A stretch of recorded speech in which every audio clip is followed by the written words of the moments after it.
Hey you all, welcome back. Y'all already know what it is. You see the title of this video. This is Real Housewives of Beverly Hills season 11 episode 9.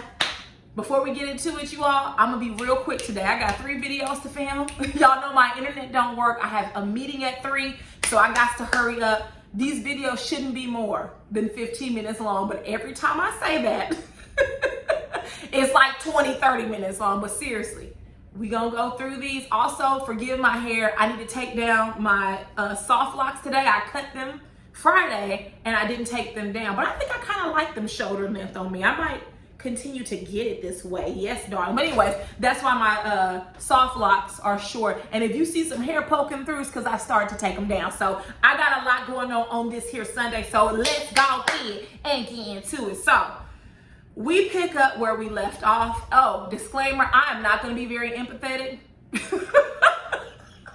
This episode, I'm just letting y'all know. So for the Erika fans, please don't be mad at me, y'all. We're going to talk through it. So, let me get some water. Sutton continues with the white girl tears, and I'm not here for it. She's crying. She's acting a fool. She is literally off her rocker. She is acting Looney Tunes, and the reason for it is because she wants to leave. Well, then leave. No one's holding you hostage here. You're wealthy, right? I assume that you had a large settlement or alimony from your divorce. You live nice. Okay, you're paying handsomely for Kyle's home per month. Leave. If Bravo or the production company won't pay you, leave. It doesn't matter. You have the money. I'm not understanding this. Everyone is coddling her.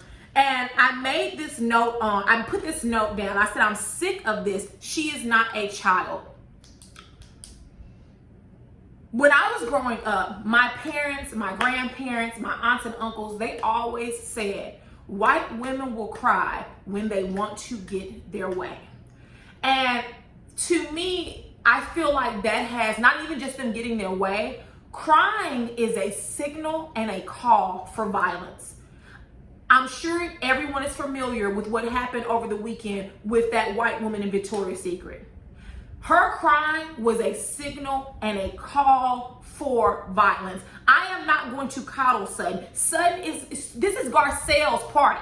This is her birthday party, right? Why is the focus on her? Because this is what some of them do, right? She didn't come with a gift. She doesn't like Crystal. Crystal even asked her, is it something I said or did? No, you didn't do anything but exist, Crystal. That's it. Garcelle, I'm sick of you. She tells Crystal that the word violation threw all of them for a loop. I don't care. You know what throws me for a loop? You and Sutton's tacky fashions every time you get up on my TV on Wednesday. That's what threw me for a loop. I am so disappointed in Garcelle. I don't know what I thought her character would be, but it's not giving what I thought it was gonna give. It's just not. It's not giving that. And I don't understand why she keeps telling Crystal, well, you shouldn't have. I can use whatever word I want to. And I've had some of you do this in the comments. No shade. We talking. I've had some of you all do this. Don't use that word. That word, girl, do not tell me what word to use. You all, listen, in society, there's a difference from being aware. There's a difference from being respectful and from people policing and controlling everything someone does. That's not the way it works in the real world. And maybe it's my background. My father was in law enforcement. Y'all know, well, you don't know my background. You know a glimmer of it. I've had people lie to my face. I'm looking at paper. And I know they have committed fraud. And they look me in my eye and go, I don't know what you're talking about. Y'all better recognize danger when you see it. Everybody's not telling the truth because they break down crying. Y'all better stop. That's real naive of you all. Y'all better stop that. But anyways, Crystal, she's not backing down. I'm here for it. They all go and sit down again to talk about this again. They all go sit down again. Y'all, this video may be real bootleg. My dogs keep barking and it's about to irritate me. They're having a barking war with the neighbor's dogs and I'm tired of it. But they go sit down again because Sutton is crying. At this point, Sutton is like the woman that was in Victoria's Secret, the white woman that was on the ground, in the words of my mama, having convulsions. That's who she reminds me of. Krista said that while she will not apologize for something Sutton did, she calls her inappropriate, awkward 100%. Crystal is right. I am not going to apologize. You barged in on me. You knocked and opened. You're such a stubborn belle, but you don't know the basics of pleasantries and manners. Get the hell out of here. Sutton says that she's crying because she wants to leave, and then Crystal said, then leave. Exactly. Leave. You're crying. You're not crying because you want to leave. You're crying because you want attention. Just like that woman did in the Victoria's Secret. She hopped in front of that woman, jumped her in line. The woman corrected her. When she went to assault her and the woman turned on her video, she flew down to the ground. This is exactly what Sutton is doing. Get the hell out of here. We're not going to tolerate that. This is what I would call covert racism and discrimination. Sutton knows what she is doing. She knows what she's doing. But anyways, I told you they're having a barking war with the neighbor's dogs. So I think Dorit interjects and she says that Sutton didn't like to be called manic because her father was manic when he decided to take his own life. And I put beside that, and some of y'all may consider this harsh and cold, but it is what it is, excuses. First of all, her father taking his own life is something that she needs to be in therapy for, because I can imagine that's something very heavy and it's something very traumatizing. That does not give her permission to go around treating people like trash. I can't stand the state of the world that we in. We give everybody, we assign everyone, she's going through trauma, she's in pain. That does not excuse people or preclude them from poor behavior. Stop giving people excuses. Stop it. That is an excuse. That is an excuse. Sutton is behaving like she is crazy. Y'all don't like the word crazy? Oh well, that's how she's behaving. Now, I can't say whether she's manic, if it's anxiety. I can't say schizophrenia. That's not for me to say because I'm not a therapist. But when someone isn't behaving well, it is well within someone's right to say, that's odd. That's outside of the quote unquote norm. It's well within her right. So Crystal says, I feel bad for saying the word, but I won't say it again. I say yes, no apology, Crystal. That's what I like to hear. So as you all can see, I'm a stand for Miss Crystal. I thought I was going to stand for Garcelle like this, but Garcelle has let me down. Crystal should not have apologized. She does not owe Sutton an apology. Sutton owed her an apology, right? And that's where we're going to leave it at. We're not going to talk about this again. And Sutton, you real fake, because I caught that shade where you sat down when you all were at Garcelle's party and you told her pants were cute. But then in your confessional, you said, oh, the pants were pleather and they were ugly. Sutton, you have not worn anything, and I do mean anything, that was cute. So you need to tone it all the way down. Just because you know fashion designers and you wear luxury clothes, everything luxury is not cute. Just because it has Christian Dior on it, Louis Vuitton, Tiffany's, Chanel does not mean it's going to be cute. Moving on. Okay, so next we are witnessing that news is breaking of Tom Girardi's embezzlement or alleged embezzlement, and all the women are shocked. By the way, I think Kyle, Dorit, and someone else had COVID, but of course, all of these shows had an issue where they had to shut down production because someone contracted COVID, right? Let me not go there. I already did it with Atlanta. I'm not going to do it again. This is why you should be filming during a pandemic, but it is what it is. We're here and we're watching, so it is what it is. Erika is being accused of this divorce being a sham and hiding and moving money around. And Erika is saying it's not a sham. I won't say her divorce is a sham. And I'm very sure she was not involved in embezzlement at Girardi Keith's law firm. I think I could say that. I think what my question is, I have two questions. The first one is, how soon does she know about all of this? Which she's not going to answer. That's not for her to answer publicly. I would never tell her to do that.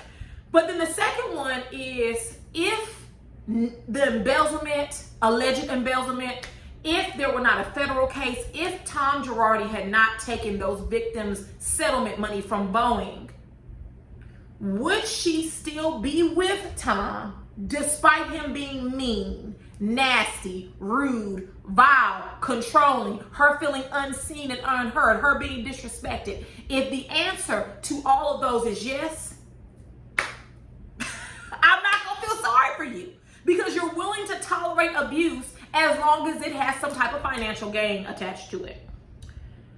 Erika says she's not sure why she would be named in the lawsuit because she has nothing to do with it, and this is the worst because it has criminal charges. She says she has more lawyers than she can afford. Must be nice. Must be nice for lawyers to work your case and not get paid. I know plenty of people who have had like serious injuries from like car wrecks and stuff.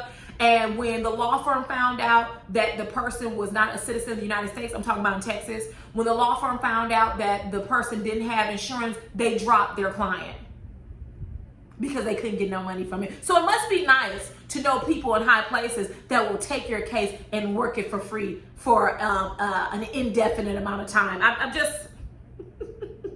Erika says she has anxiety and she begins to cry, says she didn't do this.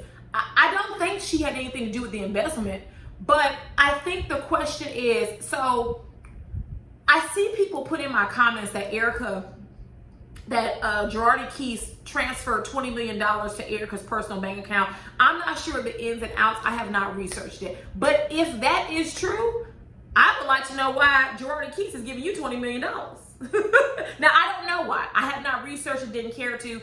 But if that's the case, why did they do that? I think someone said it was right before she filed, which is interesting. But, you know, she has attorneys. They'll work it out. It's not for me to do. She ain't paying me for this. Moving on. Next, we see Lisa Rinna and Crystal visit Erika. This is more of the same. We're talking about Erika and this divorce the entire episode, just with different people. So, the main thing I wanted to talk about here is that Erika is talking about how there was an imbalance of power in her relationship, and she tells Crystal, like, one thing you need to do is make sure you check the bank statements, make sure you know everything. And Crystal, I like you, but when you said, oh, checking a bank statement scares me, you sounded absolutely ridiculous.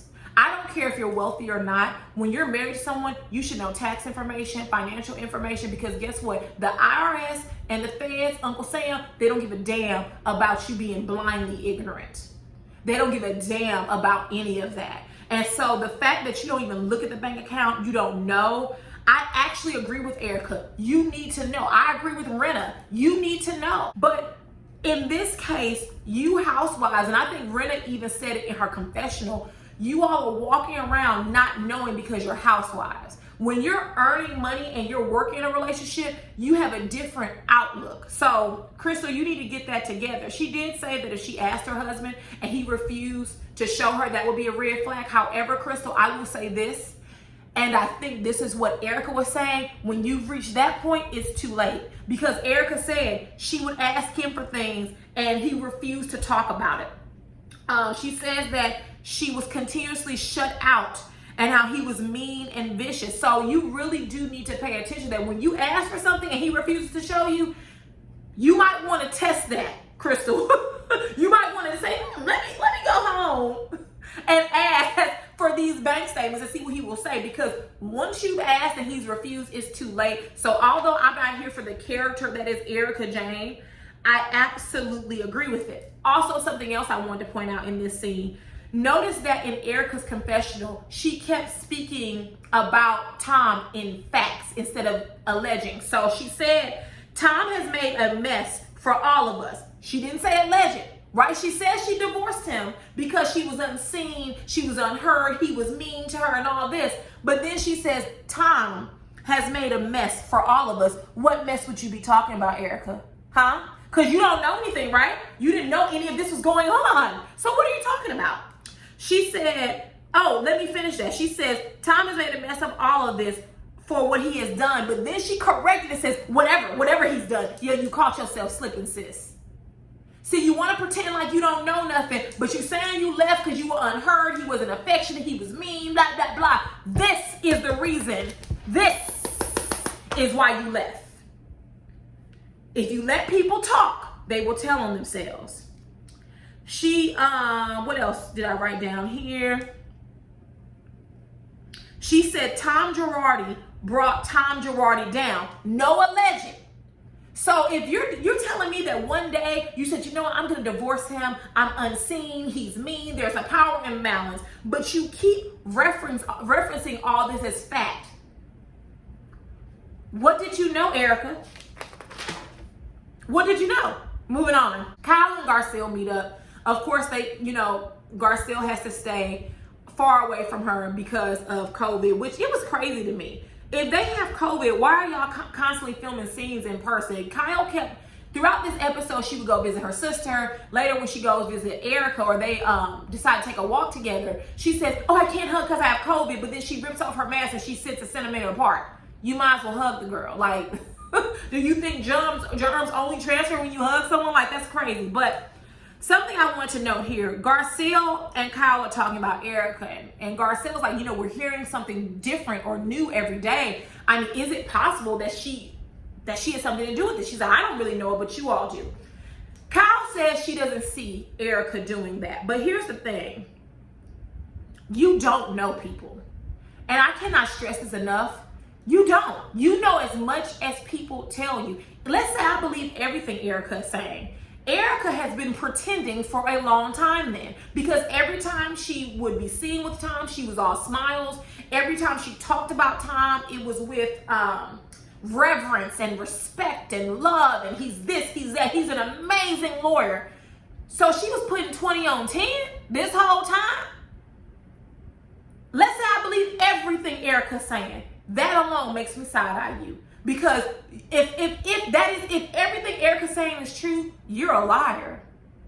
And you're a faker. But guess what? A lot of people are. Garcelle said that husbands have secrets. Everyone has secrets. Husbands, wives, parents, children, friends. Everyone has secrets. You're never going to know anyone, which is why I teach my nieces, everything you see on social media is not real. You see someone on a private plane, little did you know, they hired someone to come and take these pictures, and they rented it out for an hour to take pictures to post to Instagram. It's all smoke and mirrors, people. All smoke and mirrors. Garcelle says that some people trust their spouses blindly. Absolutely. And you should not trust anyone blindly. I know you get comfortable, but you shouldn't do that. And Kyle makes a note. She says that she doesn't believe that Erika knew about everything, but she found out and decided to hightail it out and get divorced. I would agree with that, I think there's a little bit more there, but it is what it is. Moving on. Quick note about Sutton and Lisa meeting up and her daughter. Porter's a very pretty girl. She favors Sutton a lot. Like, I was like, oh my God, they're almost twins, but she doesn't have that deranged look in her face that Sutton has. Currently, she's majoring in history and French, cool beans, and her and Lisa pledge the same sorority, Kappa Kappa Gamma. I thought it was funny when Rena was like, when I was in college 100 years ago, because I think Porter said, oh, we're known as Kappa Kappa geniuses. And Lisa was like, girl, when I was in college, that wasn't the sorority for the nerdy girls. It was for the party girls, so I was here for it. Sutton then says that Amelia and Porter should hang out. No, they shouldn't. No, they shouldn't. Amelia is a different type of 18, 19 than Porter. Porter seems like a woman that's very respectful. She's learning her way through life. Honey, Amelia is out here thotting and bopping her way through Hollywood like her mama did. She out here dating Scott Disick. Once you date Scott Disick, it's a wrap. Like, there's nothing good that comes from Scott Disick. So I was like, no, son, they don't need to hang out. Amelia is out here in these streets, and they are just from two different worlds. Moving on. Okay. We are to the last scene in the episode. It is when Kyle meets Erika at the park, and instantaneously when Erika arrives, Kyle's like, what's wrong, girl? She rips that mask off. Her face is like red. She starts to cry. And she says that she's never been this overwhelmed, and she could have never predicted any bull swanky like this. I bet you couldn't. I bet you could not. I mean, I get it. I'm not completely unsympathetic towards Erika. I'm just not buying what she's serving me. Especially after I heard what she said in this episode about how she said Girardi brought Girardi down. She was speaking in facts and not alleging. I was actually very surprised because Erika's a smart woman. She's an intelligent woman. And she was saying things like, look at the mess he got us in. Well, what are you talking about? Right? Like, you guys get where I'm going with that. So I guess she never could have predicted this. But I will say this, and I know Tom Girardi is not a billionaire, but anytime you see someone with millions and billions and trillions of dollars, you can almost bet that there is something illegal that they've had to do to get that money. It's a reason why people have offshore accounts. That's the reason why billionaires don't pay taxes. It's the reason why there's a such thing as slave labor, or working people for pennies on the dollar. It's the reason why places such as Walmart exist, right? They're not millionaires and billionaires, and they did everything the right way. And I think so many of us, and I'm not just talking about, my community, but just humans, we see wealth and we want to aspire to it because of all the luxury it can afford.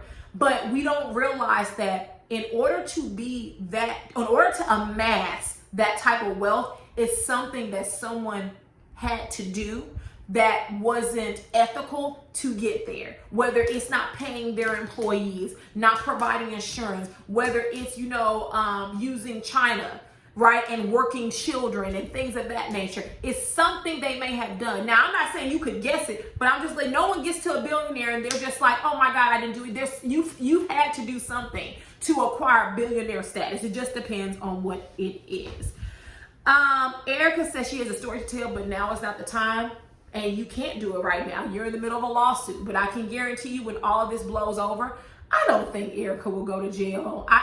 It's hard to say, but although I can't speculate, I don't see her going to jail. Who they want is Girardi Keys. So whoever Keys is, you need to be concerned. That's who needs to be concerned. If you were signing off on paperwork at Girardi Keys firm, you need to be concerned. That's who needs to be concerned. Remember Enron? You need to be concerned.